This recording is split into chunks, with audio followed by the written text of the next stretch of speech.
Hi, everyone. It's great to see everybody today. Thank you for coming. I want to make sure that everyone knows that this program is made possible in part by a grant provided by the Pfizer Foundation. Acromegaly community wishes to thank all that have made education by the experts possible. For this, we say thank you. I also want to remind everyone that on 9/13, we are going to have Dr. Kevin Yoon talk about COVID-19 and acromegaly. I know that there are a lot of patients out there that deal with conditions such as second adrenal deficiency, that getting, the condition can really impair healing of COVID-19. And so he's going to come and talk about stress dosing, all those sorts of things if you become affected by COVID-19. I want to introduce Jessica Thomas. Jessica graduated from San Diego State University in 2005 with a degree in kinesiology with emphasis in health, fitness, and nutrition. She then became certified as a strength and conditioning specialist, CSCS, with an NSCA, and obtained her certification from the American College of Sports Medicine. Jessica is an Institute of Integrative Nutrition in New York graduate and a certified health coach. Jessica has over 20 years experience as a trainer, helping women get stronger, gain confidence, achieve their specific goals, lose weight, and so much more. She is a personal trainer and group exercise instructor at San Diego State University, as well as working as a private trainer center in La Jolla, California. She has had the opportunity to consult high-end business executives, as well as the stay-at-home mom who just wants to live a healthy life. Jessica started Redefined, a fitness and nutrition business in 2019 to be able to inspire and motivate more women globally to care for their body and health so they can go out in this world and be difference makers themselves. If you want to learn more about Jessica, go to www.redefined.today. And Jessica, I'm going to turn this over to you. And thank you so much for being with us today. Thank you so much, Jill. And for all the men who's on this call, I know she mentioned a lot about how I work with women, but everything I'm saying today absolutely applies for you as well. And I just want to thank you, Jill, for this. It's just such an honor and a privilege to be able to just be a part of your community. And I love what you're doing. And I'm really excited about being able to share the power that food and nutrition has to literally change so much and transform our life and how we feel. And specifically eating for acromegaly, especially if you are struggling with weight and just confused or wanting to know, like, what is the best way to eat when you are living with acromegaly. I want you to know that I can help. What I want you to do right now is just grab a pen and a paper. And this could be like a scrap paper from your desk or anywhere. I'll give you a second to get a pen and a paper. And while you do that, I want to give you just a quick disclaimer. I am very passionate about health, fitness, and nutrition because I have literally been able to take clients. One of my clients was just able to get off their diabetic medication simply by changing their lifestyle. Autoimmune disease, stuck in bed, and being able to finally just get moving again. And the power that this has just to change our lives, our energy, how we feel, all of that. So that being said, I tend to sometimes, there's a lot of information I want to share with you. I do tend to talk fast. So do know, since this is recorded, you can always go back. And if you have any questions, I would love to answer at the end. So you can always write them down, or if there's anything that you wanted me to revisit. But I will try to slow down because I do want you to really get a lot of information out of this. Oh, before we start, I just want to share a little personal story about, I live in Southern California on a lake. I love to do water sports. About 5 years ago, I was wakeboarding and I was trying to clear the wake. I was not even close, and I took 2 really bad falls that left me with a brain injury. I then experienced symptoms of just headaches and migraines, sweating, appetite changes, mood. I went from a very social person to then having social anxiety, trouble reading, and dealing with insomnia, and not being able to sleep was horrible. But all of these just symptoms where my body was just out of control because the brain injury caused my hypothalamus and pituitary to be dysfunctioned. Now, granted, I did recover from this brain injury, but I wanted to share it with you because although I am not living with acromegaly like you are, but this short 3 months of my life where I had to have my mom come out and take care of me and take care of my kids, and I felt all these hormonal changes that felt out of control to me, was very life-changing. And I just want to share that with you because that short time helps me to speak with a lot more understanding and compassion, to understand a little bit more about what you live with on more of a daily basis, dealing with an illness.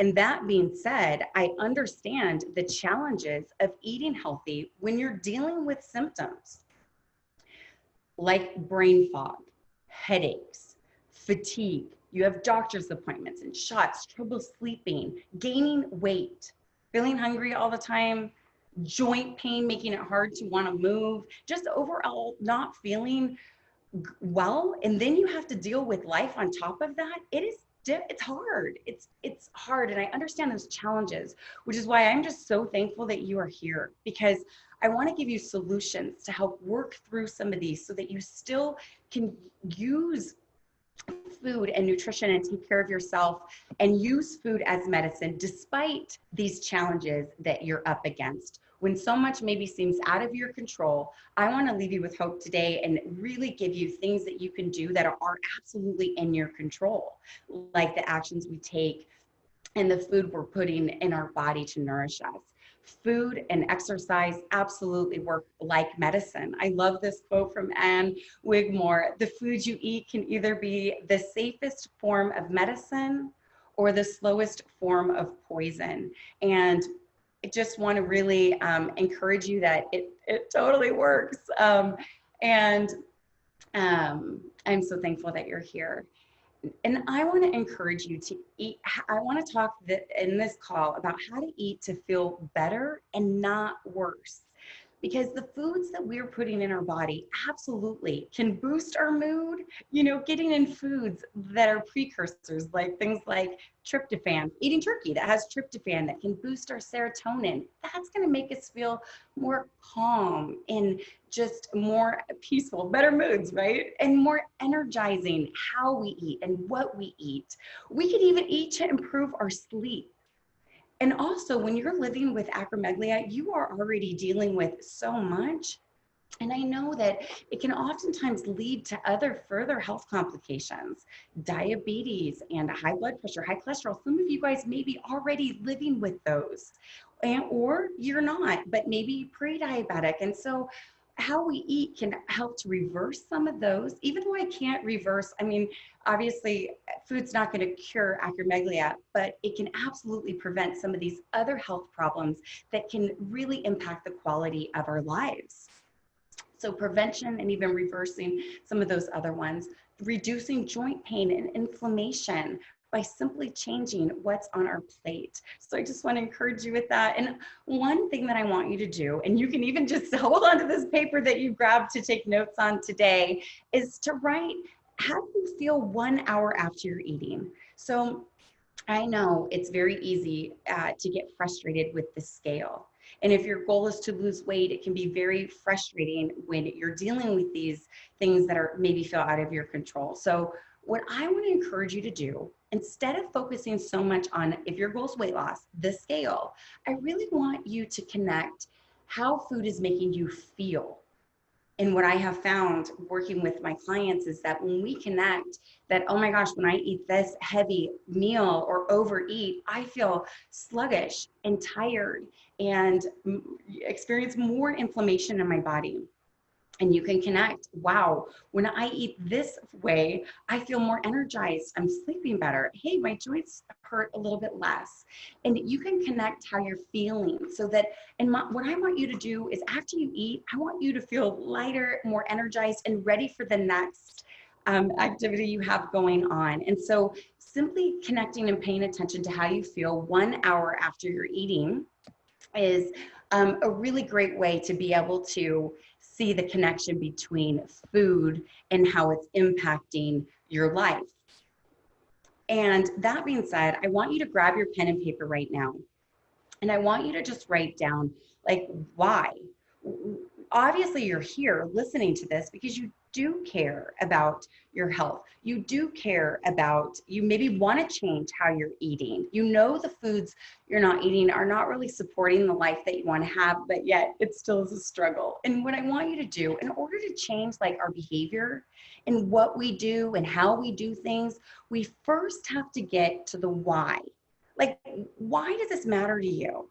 Sometimes we can have beliefs, and I'm going to write right now, if you already know your why, write it down, because pen to paper is proven to take action. People who write things pen to paper, not even electronically, but is more likely to actually happen. And when we can connect like our why to wanting to change something, it helps us to actually pull us forward instead of this white knuckling willpower denial deprivation to do things. It's like, no, you have this greater purpose pulling you forward.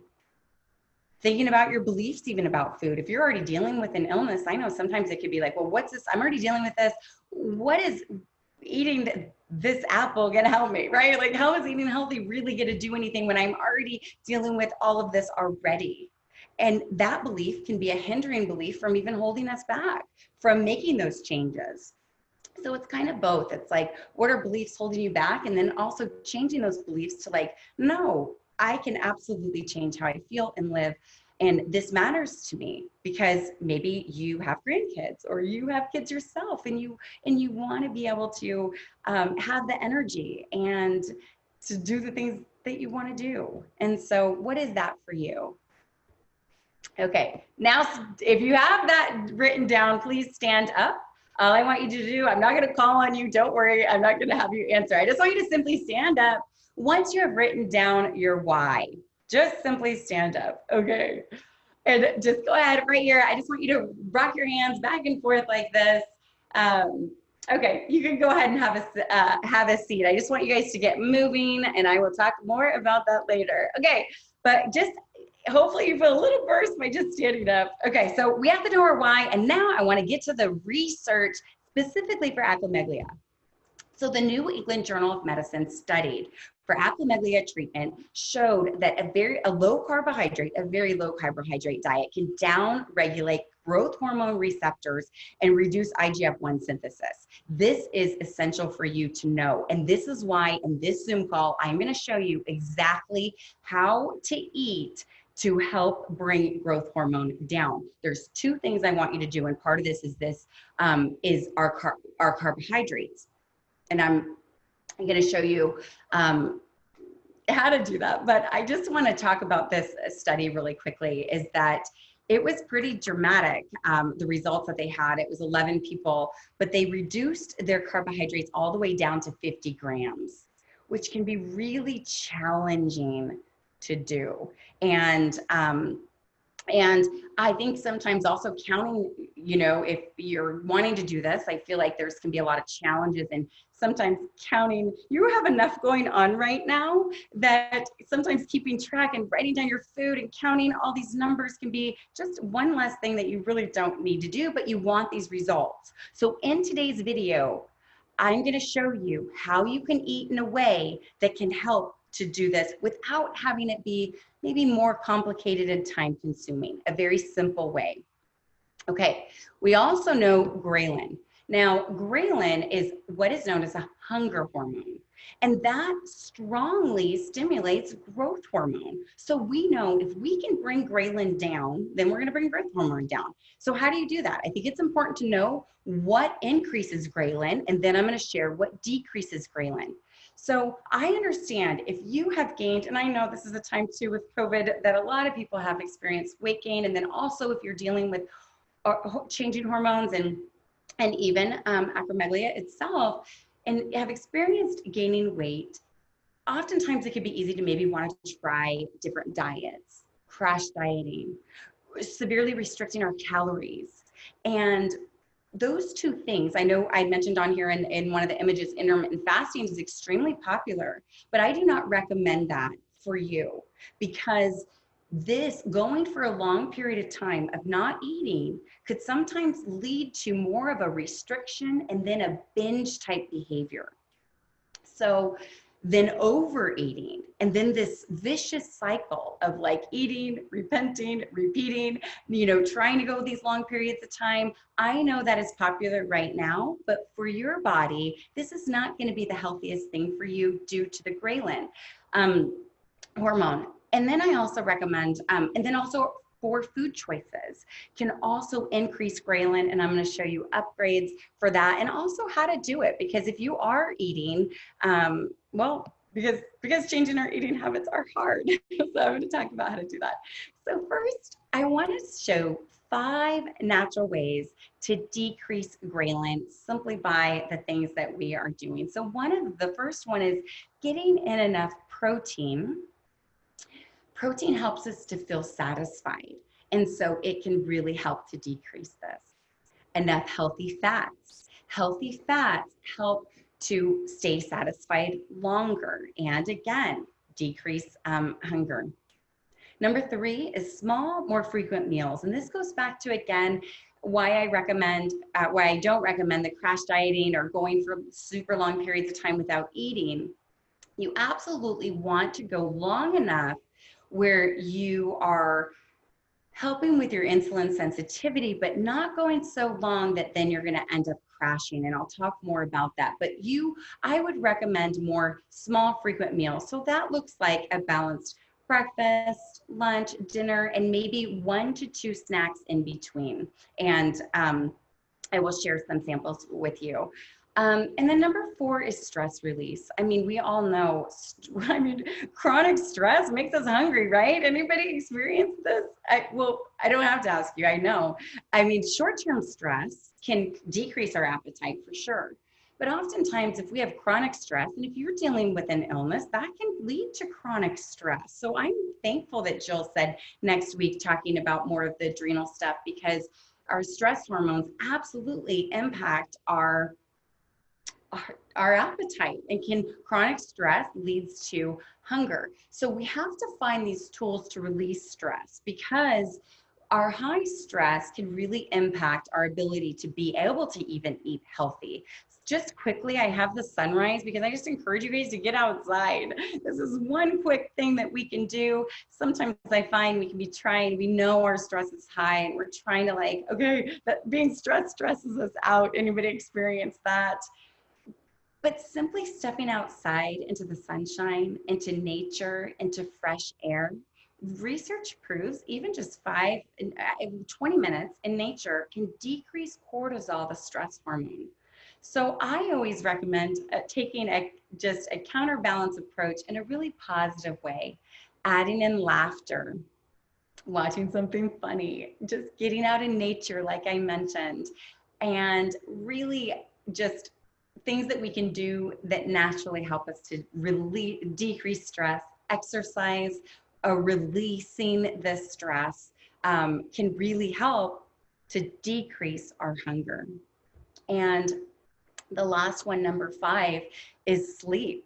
And I know that sometimes sleep can be impacted. If anybody, if you are, sleep problems are very common, and especially, I know sometimes that can be a side effect that you may be experiencing. And so sleep, I want to recommend one thing. If you see my picture on there, the girl's wearing an eye mask. And I totally, if you do not sleep with an eye mask, I totally recommend this for a couple of reasons. I'm going to share foods in here that are going to help you to sleep. We can eat to boost, to help us sleep. Things like magnesium, things that boost serotonin and melatonin. And so if we can make our room as dark and cold as possible, like wearing an eye mask, it's going to help your body produce melatonin that will help your body to repair. It'll help you to recover. It'll help you to be able to get that deep, restful sleep. And therefore, it's going to decrease your appetite. They say even just 4 consecutive nights of not enough sleep makes us more like a diabetic, because it impacts our blood sugar so much, which is what I want to talk about next. So that's just one quick tip. Get one of those. You can get an inexpensive one on Amazon. Okay, this blood sugar roller coaster, I'm sure you can all experience. Balancing my blood sugar personally changed my life. It helped my brain function, my energy level, and my sleep so much. So this is the blood sugar getting off this roller coaster ride. If you look at the circle, it's like we eat carbs, it can, end up increasing our blood sugar, and then we end up, if we're eating too much or foods that are increasing it too high, and then we can end up with this low blood sugar, energy lows, mood swings, carb cravings, and then we want to eat more carbs, and we end up on this like vicious circle going around and around. And if you look over here on this one with the roller coaster, because oftentimes if our blood sugar is going high and low, these highs and then crashes, it's hard to get off of, for one. So I'm going to show you how to eat for that. But if you look at the top one with high blood sugar, we're going to experience these unpleasant symptoms. Low blood sugar, we experience these. And if we're bouncing back and forth, we're going to continue to be exhausted and tired and inflammation and have, if our energies are going high and low, due to our food choices, our moods will often swing as well. So if we can stabilize our blood sugar, we can stabilize our mood and our energy. And so that green one in the middle, where it's more of these just gentle, staying within a reasonable range, is what I want for you. So here's another chart to help you understand a little bit more. I know sometimes blood sugar can be a little bit confusing, but it's so important because it's the foundation of our well-being and how we feel mentally and physically. And so if you look at high blood sugar, so this is like if we were to eat very large meals, overeating, or too many carbohydrates and calories at one meal, we can have this spike. And if we are going too low, skipping meals, if we're letting our blood sugar drop too low, then our body really wants to hold on. It can cause a lot of cravings, and cravings can make it so difficult to eat healthy. So if we can change how we eat, we can then change our cravings, and then as a natural byproduct, your body lets go of weight. So what I want you to do is see that line in the middle where it's stable and we don't have these radical swings of high and low. This is hopeful. This allows your body to release fat, eliminates cravings, increases energy. But I know it is hard. If you are eating a fast food diet, you know what? The reality is, when food can be comforting, right? Like it just is, and it's gonna be so addictive. High sugar and a lot of salty foods, or the convenience of just fast food. Tell you, I know it is easier to open up a bag than it is to chop up vegetables. Like sometimes it's just the convenience and the comfort that it gives us, because it boosts some of those positive hormones I'm talking about, that I'm going to show you other foods to get that same response.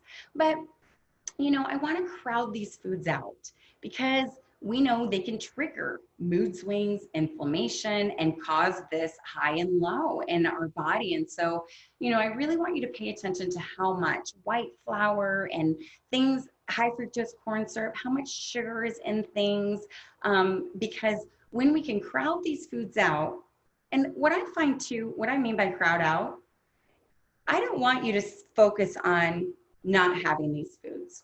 That's not what I want you to focus on. I want you to focus on adding in more of the leafy green vegetables. Okay, my focus is, I'm going to focus on drinking more water. And then that naturally cuts out maybe the soda you're drinking.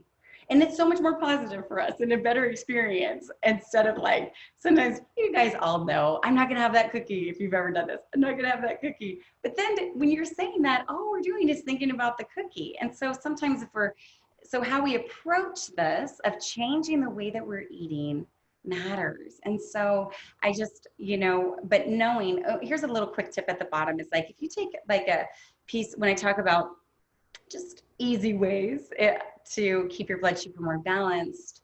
If you were to take a piece of bread and like roll it up into a little ball, that shows that that's mostly going to spike your blood sugar. And so that's kind of a simple way to be able to test, and oftentimes foods will do that. But I know it's hard changing because that type of food can be very comforting. And a lot of times if we're dealing with emotions, like I want you to get your real needs met. And so I want you just to look at this chart real quick to distinguish, what are you hungry for? Is it true physical hunger below the neck? You feel satisfied, you want to eat healthy food, normally tastes better. There's no guilt or shame associated with what you're eating. More mindful eating, stopping when you're satisfied. It comes on gradually compared to other hunger. Other hunger comes on suddenly. It's like a craving for something. It's felt above your neck. It's these cravings, more mindless eating, and maybe eating until the point where we feel uncomfortably full. It can also lead to sometimes guilt and shame. Grab your pen and paper. Stand up real quick. Stand up. Just stand up. It just takes a minute. I just want you to stand up and then sit right back down. Grab your pen and paper. Stand up, sit down, and grab your pen and paper. Now what I want you to do is I want you to say, because we eat for reasons like loneliness, anger, tired, sad, anxious, like all these emotions can make us hungrier, right? And then they can also lead to habits. Like now, every time at the end of your day and you're stressed out, now you have a habit of pouring, having wine or watching your favorite show and then just eating. And, it's hard to break habits. And the best way to do that is to replace it with something else. So I want you to grab your pen and paper and write. If I feel lonely, I will call a friend. Like you want to replace it with something else. And because this is so normal. And if you are struggling with emotional eating, this is normal. It's normal when you have high emotions because food does provide that comfort. But I want for you need to get your needs met. And I tell you what, food is never meant to satisfy like those emotional needs. When we're eating for loneliness, it's not going to take that loneliness away. If you're angry or anxious, maybe for a short period of time you feel better, but then we end up sometimes feeling worse. And so we have to replace these with something else. And I want you to actually write these down. Only one thing. So don't tackle everything. Just think of maybe what's the one emotion, especially, okay, what I notice when I feel anxious, I do just find myself mindlessly eating because carbohydrates make us feel calm, and eating, just the simple act of chewing, can make us feel calm. So maybe you chew gum instead. Maybe you have your water instead. When I feel hungry, I'm gonna, retrain yourself to do something else. And we can totally do this, just like we can train ourselves to have these habits that maybe don't support us as much. And I just want to give you hope and encouragement that just like we can train ourselves to do those things, we can train ourselves to do those things that are really going to help us. So thanks for writing that down. And now this is what I want you to do, is have balanced meals. And balanced meals mean this. Your meals consist of protein, fat, fiber, and water. So if you look at this picture right here, it's like there is protein through the chicken, healthy fat, and you also get fiber through avocado. And you also have a lot of non-starchy vegetables like leafy greens. And you have slow releasing carbohydrates like the quinoa. And so eating this is going to help you to stay full longer and decrease your appetite. And compared to if you just had the chicken, that probably wouldn't sustain you because you don't have that fiber to keep you full. It'll keep you satisfied longer. But if we pair things together like this and eat in a way of balanced meals, we're going to feel more balanced energy wise and also with our mental health. So I really, I mentioned at the beginning the research study about how important it is for you to pay attention to the carbohydrates that you're consuming. And again, also with ghrelin, staying satisfied longer and decreasing hunger, I really encourage you to eat as many like non-starchy vegetables as non-starchy vegetables. Well, just so to clarify, those are vegetables that grow above the ground. And so those are lots of like green vegetables, leafy greens and cucumbers, green beans, bell peppers, broccoli, peas, cauliflower, and asparagus. And if you're not a big vegetable person, just start with the ones that you like. And adding in more of these non-starchy vegetables not only fill you up, give you the fiber to help you. Also, fiber is essential for hormone balance, but it also is providing all the antioxidants that you need and also the vitamins and minerals. And the next, I'll recommend getting in enough protein. So clean meat and wild fish. And Butcher Box I just shared on there is actually for convenient wise. I recommend I get it delivered right to my door. I'm a huge fan. They have high quality meat and wild fish that is so good. And so it's convenient because it's delivered right to my door. But why do you want to eat this way? Well, oftentimes if you are tired, we're lacking B vitamins, brain fog, inflammation, stress. Stress, and especially if you're living with an illness and everything I mentioned at the beginning, stress can be higher. My stress personally is higher right now due to virtual school coming back and just same COVID stuff that maybe some of you are experiencing. And so I change how I'm eating to offset and equip myself to be able to handle the additional stress. And B vitamins is one of those because certain nutrients like B vitamins and magnesium get easily depleted with stress. And we can eat in a way to be able to make sure we're not depleted.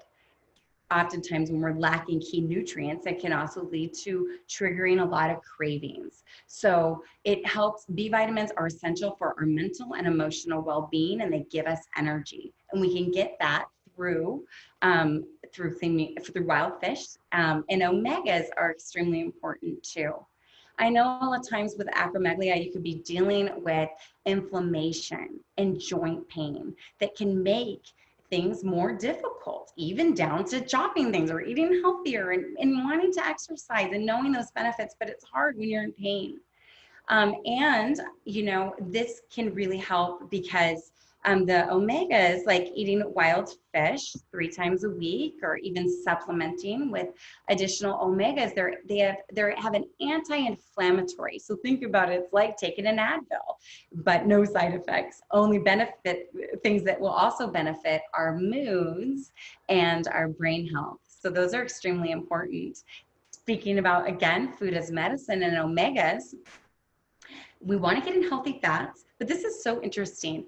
In France, they actually they prescribe avocado oil as a prescription for arthritis because it works that well. So if you are dealing with the joint pain and inflammation, this is a simple way we can use food as medicine, and getting in those healthy fats are also essential for hormone balance. We make our sex hormones, estrogen, and through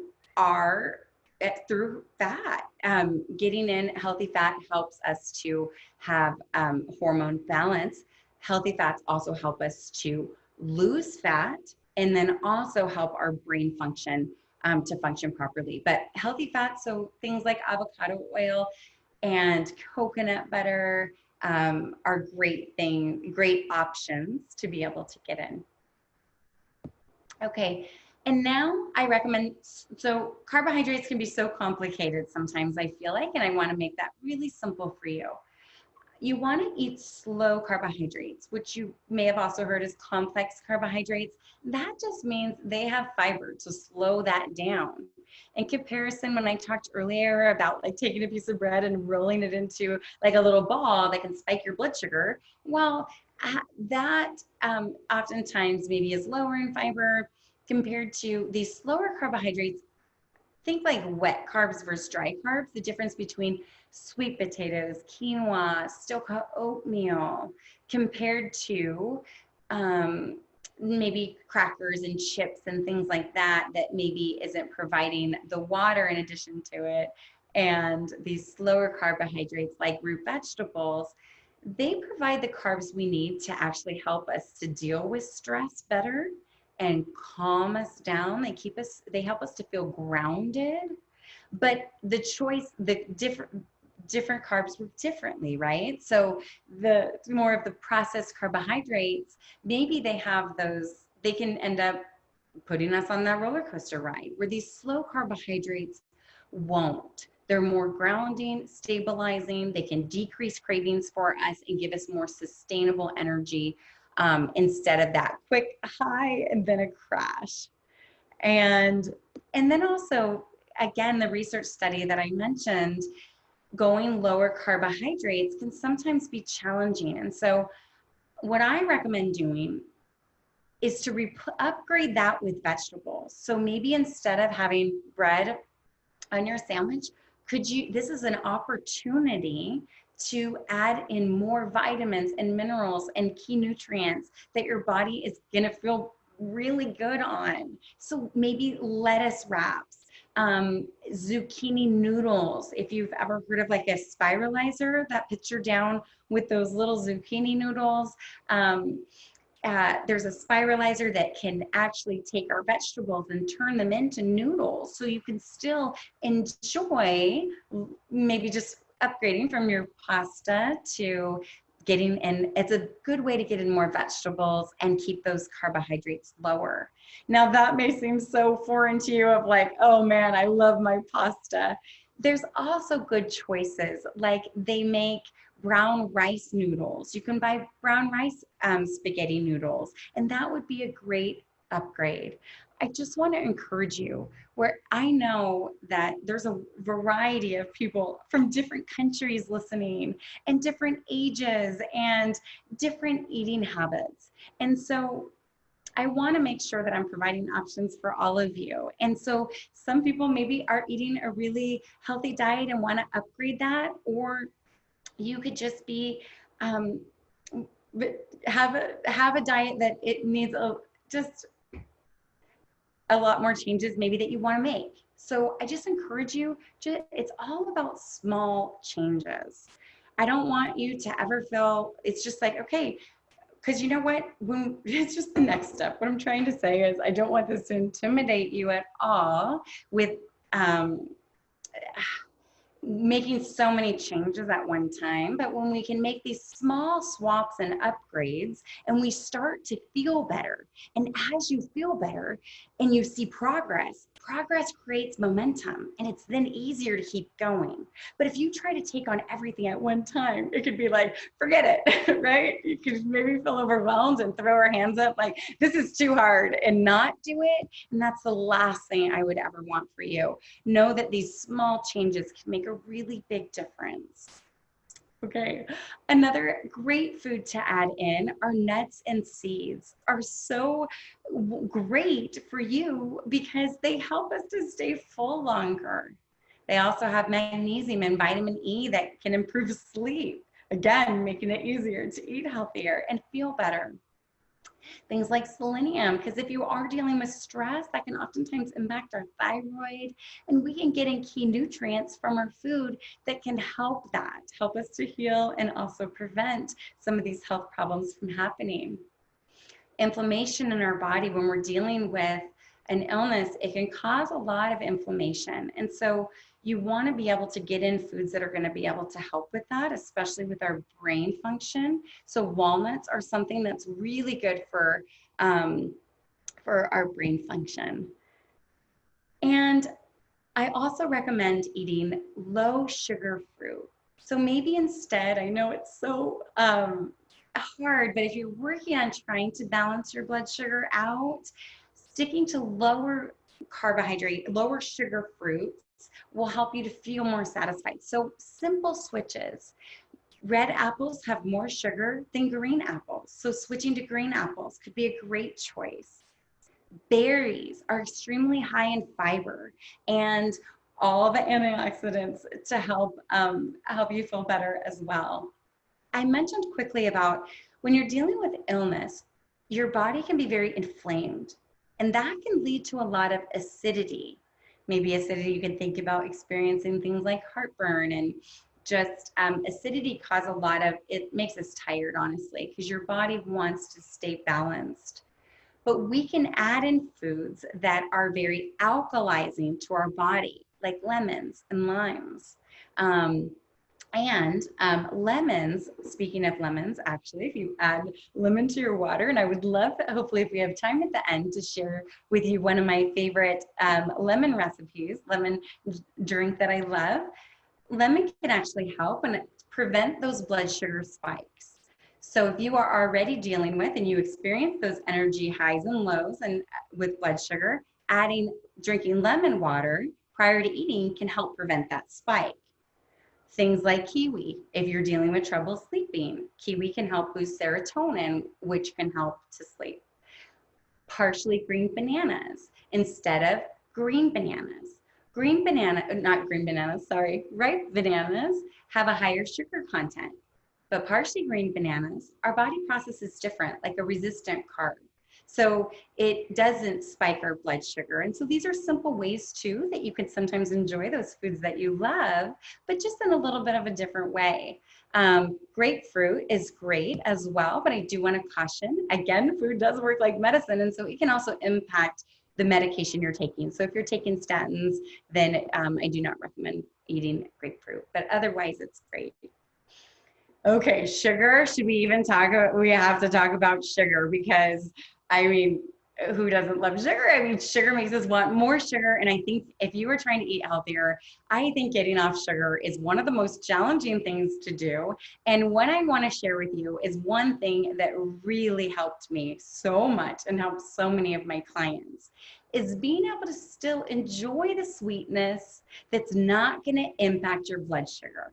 Because the more we're on this high and low, like I mentioned at the beginning, of eating foods that get us on this wild ride, that triggers cravings for more sugar. So the more we eat sugar, the more we crave it. But eating the foods, like I mentioned, getting in enough protein, enough fiber, healthy fats, that's going to decrease cravings, and also replacing it with things that we can still enjoy a little sweetness, but yet it's not going to impact our blood sugar. And so sweet leaf stevia is one of my favorite things to sweeten things, like with the lemon water, and I use that for a variety of different recipes. Okay. So going again, staying hydrated. This is something, so talking about water and tea is something that is such a small change, but it can have just a dramatic impact on you. And so staying hydrated can actually help us to regulate our blood sugar. When we're dehydrated, it increases blood sugar, again, leading to this increased appetite. And so we can decrease our cravings and our appetite by simply staying hydrated. I recommend drinking in between meals and have it on hand. I keep seeing Jill take a sip of her water. I love that.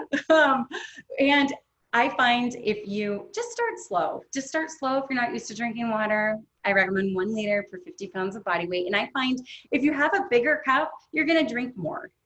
Same with the plate. If we have a bigger, plate, we end up eating more. If we have a smaller plate, smaller servings, our brain signals that we've had a larger amount, and so we end up eating less. And so having a bigger cup and setting yourself up, filling this up first thing in the morning and drinking in between meals can really make a big difference. I know you guys already know the benefits of water, but I think when sometimes we can connect, oh yeah, this is gonna help. And sometimes we all just need to be reminded of those things that, that are good for us. And so I want to encourage you with that. And again, I already mentioned the benefit of adding lemon to your water to prevent those spikes and alkalize our body. And then I also want to mention herbal teas are so great. I like to use tea like my medicine cabinet. Provides so much vitamins, minerals, antioxidants. And if you're used to drinking sugary drinks, maybe sugary coffee drinks, frappuccinos, I don't know, Coke, and that is hard. Hard to get off of. Write this down because I didn't put a link here, but if you're a Coke drinker, there's something called Zevia, Zevia. It is sweetened with stevia, that sweetener I mentioned above. And it's like a great alternative if you're trying to get off Coke and the sugar from that, because it's a carbonated beverage that feels still like a Coke, but yet again, it's not going to spike your blood sugar. And again, herbal teas, like doing an iced, like hibiscus tea and different berry teas, just different teas to kind of make drinking water easier and also getting the antioxidant benefits that will help us to feel better. I mentioned again, because I know sleep is a big one that impacts our appetite and trouble sleeping. So yogi bedtime tea has valerian root in it, which helps to calm our racing mind so we can actually sleep. And so there's different teas like that that you can also maybe enjoy, especially sometimes if you're used to eating late at night. Before bed, enjoying some bedtime tea instead can be a great replacement, as we talked about doing things instead. And I just want to also recommend just this one superfood. So I'm big on superfood, again, using food to really change what's happening in our body. And I just noticed I spelled it wrong. It is cinnamon, not with M's. Ceylon cinnamon is what they call real cinnamon. And if you are dealing with a lot of those highs and lows or wanting to lose weight and feel better, reduce cravings, feel more satisfied and less hungry, boost your metabolism, cinnamon works like an anti-diabetic medication. I have helped I work with a lot of patients actually that are pre-diabetic and diabetic, and what I've successfully used cinnamon actually to help because it lowers blood sugar and it imitates insulin and increases our insulin sensitivity. So again, it's going to help us, one, with all of those good benefits that we want. And also, if you're dealing with anything like cholesterol, high cholesterol, it can help improve by reducing LDL, increasing HDL. And so I included a picture of the bag. That is a more expensive cinnamon because it has higher dose of antioxidants and is also more beneficial for our liver. So what I recommend doing is I like a larger bag like that. And I do want to let you know, it does last a long period of time, but adding this in can make, especially in the morning, if you can make a really big difference. Okay. And then I understand it's hard to, okay, you're like, how am I going to get in all this stuff, right? How am I going to, all this takes so much work to eat healthy. So how do we simplify it? And one of the things I want to encourage you to do when you feel better, because we all have days, and especially if you're living with acromegaly, you can have days where you probably feel better, or times of the day when you feel better, and times when maybe you don't, and you are dealing with headaches or just tiredness or more aches and pains.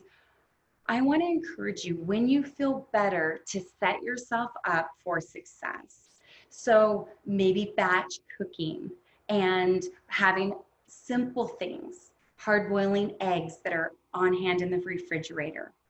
In the middle, I love steamed vegetables because they're inexpensive, organic, frozen vegetables in the freezer that aren't going to go bad and I can have dinner ready in less than 10 minutes. So we can make very simple meals too. It doesn't have to be complicated eating healthy. Batch cooking or making larger amounts of, I'll make a large salad that will last me for 3 days. You could make a large soup, freeze some of it, and have some that lasts too. So doing those things when you do feel better, so the times when you don't, you can still nourish your body during those times because you were able to plan and prepare ahead. And also simplifying too, if you're dealing with a lot of health problems, you can buy things made, maybe instead of peeling the carrots, you can buy those carrots already peeled. Those zucchini noodles, sometimes you can buy them already prepared. And so there's also options too to make it a little bit easier to eat healthy. So I do have a gift for you. I know some of these things and it's like, how do you incorporate this all and how do you do, because I feel like there's not, I know that this is a rare disease. I know some of you guys are illness that it's taken a long time to get a diagnosis. There's not that much information out there. So what I did for you is I created just a simple guidebook of a lot of the recommendations. So some of the things that I talked about in here, like carb sensitive guidelines and simple things too. A few things I didn't mention in today's talk, like something so simple like when we drink coffee, having coffee after a meal instead of before a meal can really make a big difference to impact your blood sugar.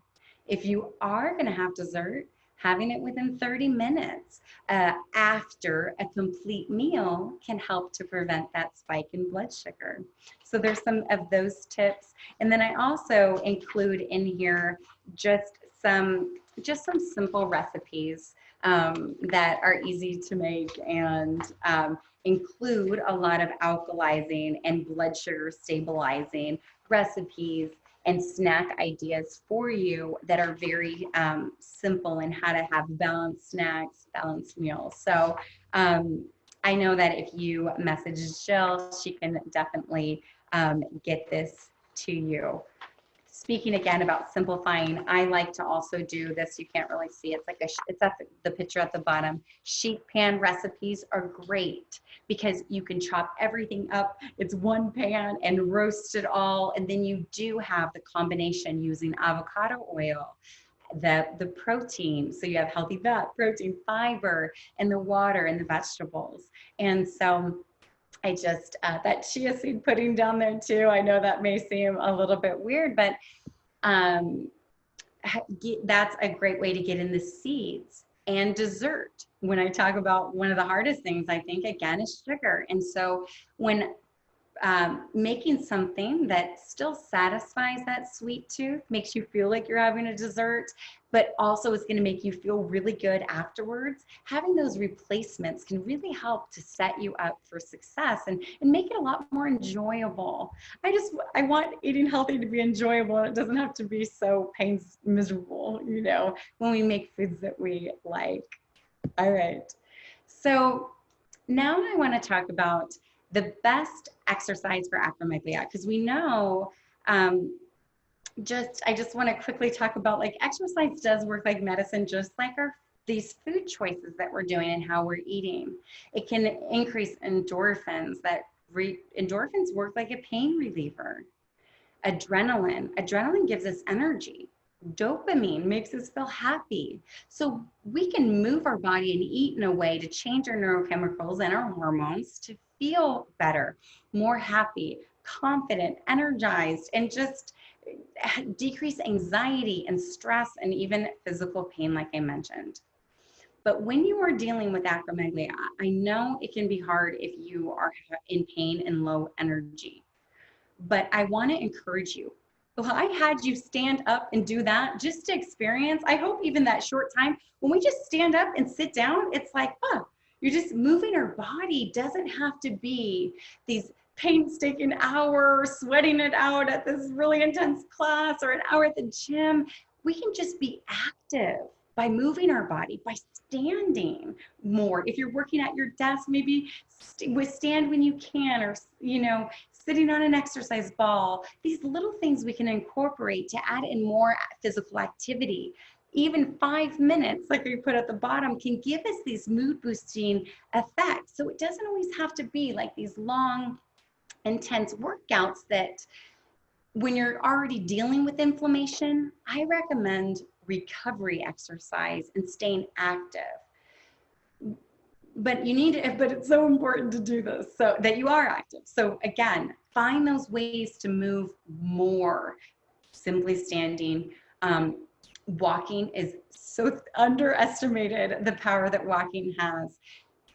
I know, again, changing eating habits, and I mentioned again, if you're like struggling with maybe even overeating and you overeat after a meal, or even if you don't overeat, but just after dinner, taking a walk, going for a walk after, if you eat too much, or just even to help stabilize your blood sugar afterwards, just going for a walk after you eat can help bring that glucose, your blood sugar back down and help to stabilize your blood sugar. So walking is extremely therapeutic. And when I mentioned at the beginning, ways to decrease ghrelin by stress relieving, exercise, we need to release this stress. And exercise can help so we're not eating through stress. I want you to move through stress, because when we move, we can release the stress and it'll bring mental clarity and really help us. But don't underestimate just the power of walking, even around your house, walking more, walking your dog, stretching, and just like simply moving your body around. When we move our joints, it lubricates our joints. It brings fluid to our joints. So it can really help. I know it sounds counterintuitive, like, you have joint pain, but moving does help. And it also, I know it's hard when we're tired, but moving re-energizes us. We create our own energy. And we do that through moving, and it can be very simple. It doesn't have to be so intense or long. I actually, for acromegaly, I recommend light to moderate intensity, actually. So I do want you to get the mood boosting benefits of bringing your heart rate up and those health benefits. Absolutely.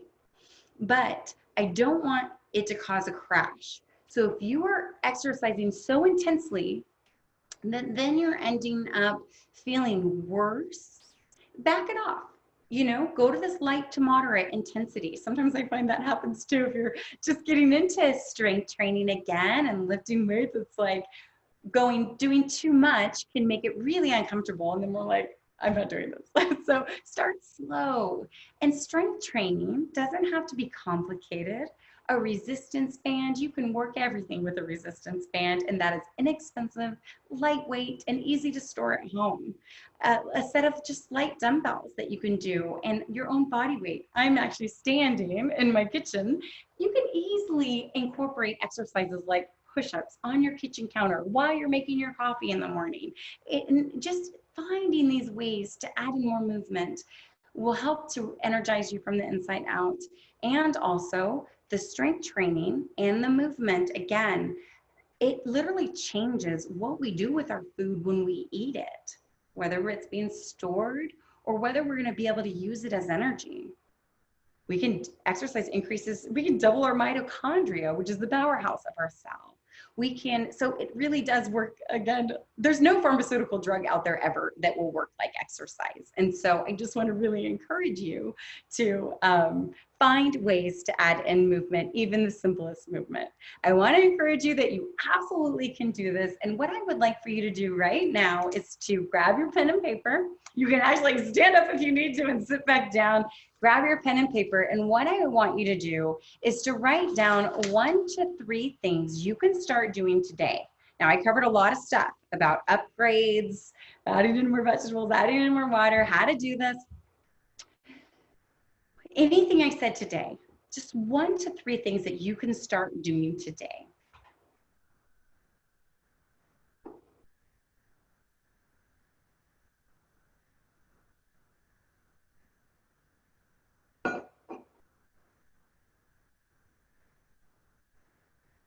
One thing when I work with clients too, I actually don't recommend an overhaul because I find that when we go so extreme that then we stop because we can't maintain it with our current lifestyle. Such an extreme diet or extreme exercise regimen, and then it just doesn't fit in. I want to help you. I hope you feel encouraged to be able to fit exercise in with your schedule.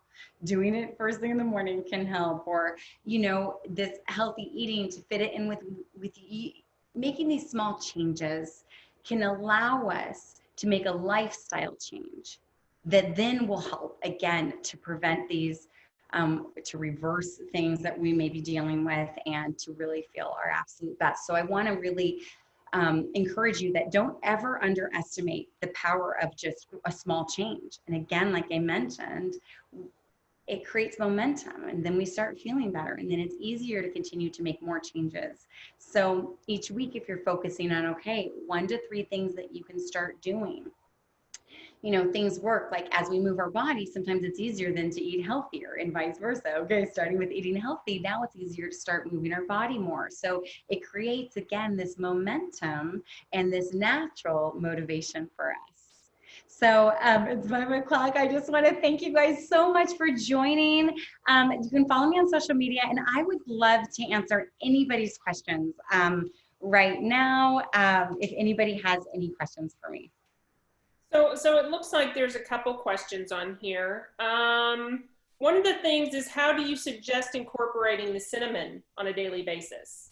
Absolutely. I would love to share that. I'm actually going to move because if there was time, of course, I am all about demonstration. I love to show and not to tell. Just like I want you to actually do these things. That's why I'm like, just write them down. I want you to take action because you know what? We have so much information available, but we need to actually do it, right? Hence writing those things down. I'm going to grab it for you. So I would incorporate adding it. Now I buy this giant bag on Amazon, but I also, I will fill up my shaker jar and I have a teaspoon. So I add a teaspoon to my shake. So I like shakes a lot personally because I find, and especially if you are dealing with not feeling very well or not wanting to do the dishes or busy working, making shakes can be very convenient and also time saving.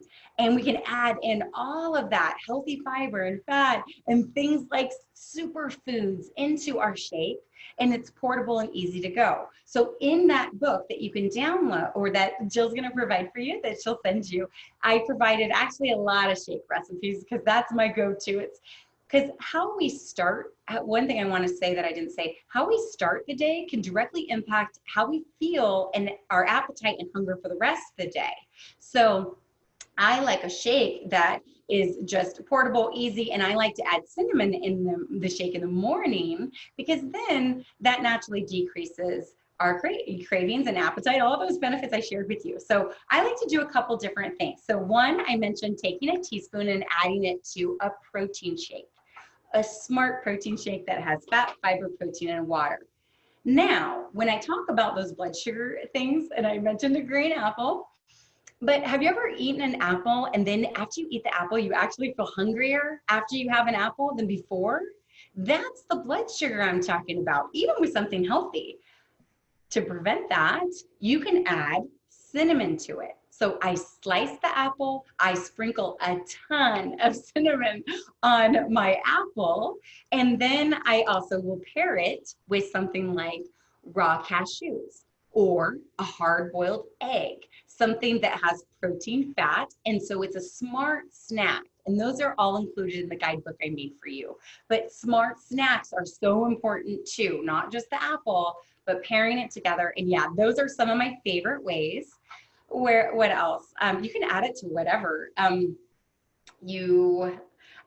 Desserts, you could also chop up the apple and maybe saute it in a skillet, add some water and add cinnamon. So it's like warm apples with cinnamon, or warm pears with cinnamon would be great. So those are my two favorite ways. Any other question? Would carbonated water be considered a substitute for plain water if it's low in sodium and 0 calories? That is a really good question. So water, actually, you get, I want to answer that specifically, but I do want to say that the best way to stay hydrated is to actually get our water through our fruits and vegetables. It actually is really a great way that way. But I want to caution, I would not substitute drinking your water with carbonated water. And here's why. Because, well, one, I do want to caution, I do think it's a good thing to have every once in a while. I don't recommend drinking it all the time because oftentimes I deal with a lot of clients that are dealing with a lot of gut health issues, gas, bloating, those type of things. And so sometimes I just don't feel like it's healthy to be drinking that much carbonation all day. So my answer is I would drink water, and you can add, but I would Herbal tea that I mentioned, and adding, you could add fun things to your water, cucumber or the lemon and things like that. That would absolutely count as your water intake still. But for carbonated water, I wouldn't substitute that for your water intake. Okay, there's just a couple more. Can you recommend vegetarian options for protein? Absolutely. You know what? I wonder if I still have it in my fridge. Let me see. Are you familiar? Okay, so this is a really good question. So because this is so important, like I mentioned, getting in enough protein. And so being vegetarian, that's an added challenge.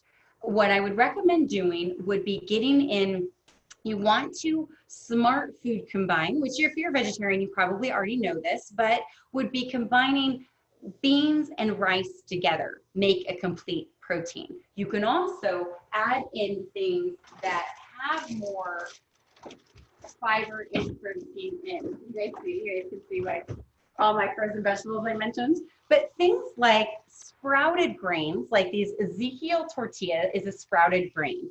This actually has 6 grams of protein in it. So sprouting your grains, if you are a vegetarian, you would want to sprout also your nuts. So I mentioned that the health benefits of nuts, you would want to soak them in water. And then if you don't want them soggy, you can actually just then re-roast them. But sprouting your nuts like that, soaking them, actually increases the bioavailability, increases the protein content essentially of how much protein your body's able to get. But you could use sprouted grains like this, combining rice and beans. And also, if you have a minute, I'll show you a few other options. You could get in things like tempeh is a fermented soy.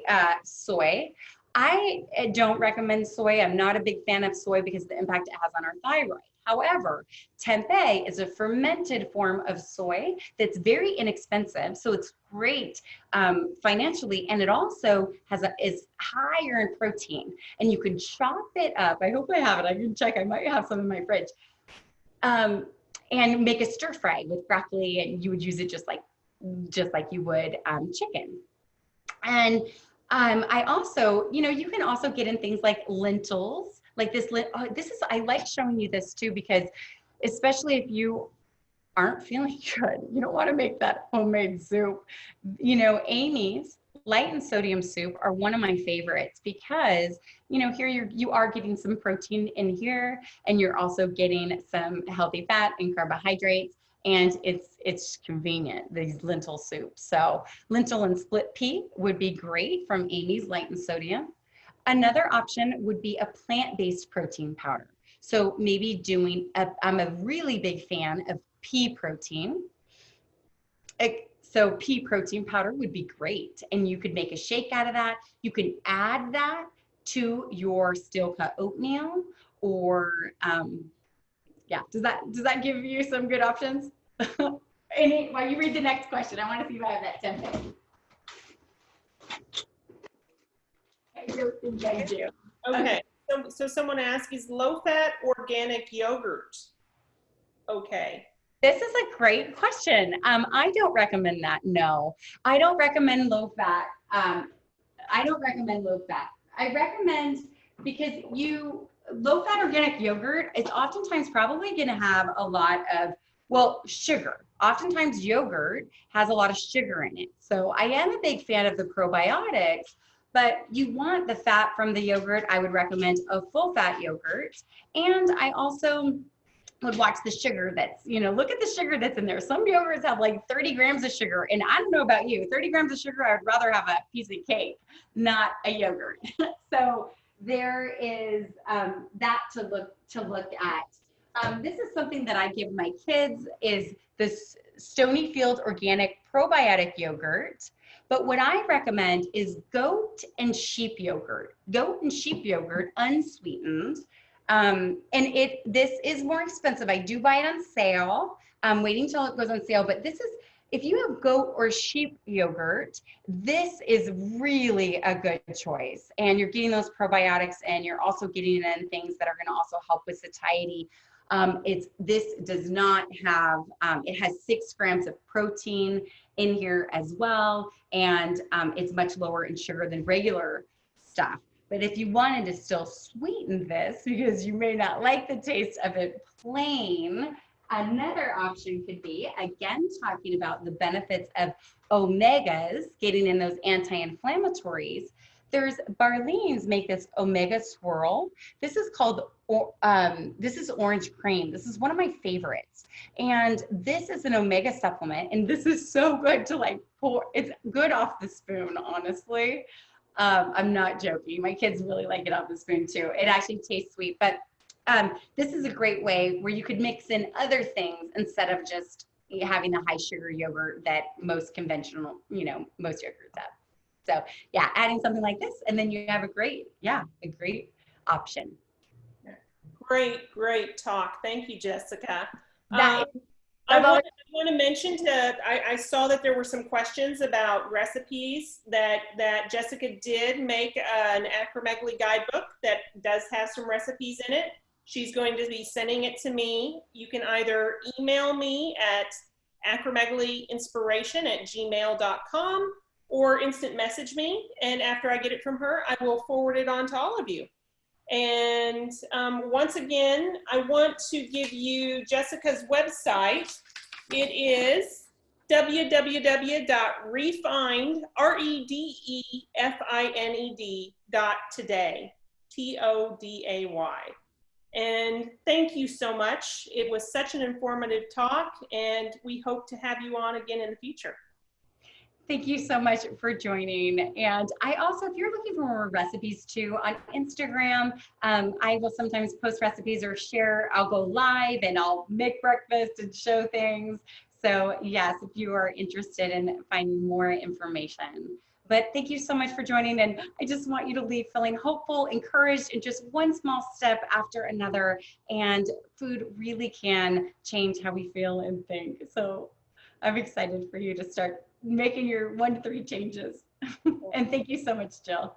And thank you. And I want you to know we have a whole bunch of messages of people saying thank you, and what an educational talk that you gave. We really do appreciate it. We've needed this talk for some time. Wonderful. I'm so happy to be able to share with you guys. Thank you very much. And I want to remind everyone again that Dr. Kevin Yoon will be speaking on September 13th, same time, and I will be posting all the Zoom information. So thank you again, and I will see everybody soon. Bye.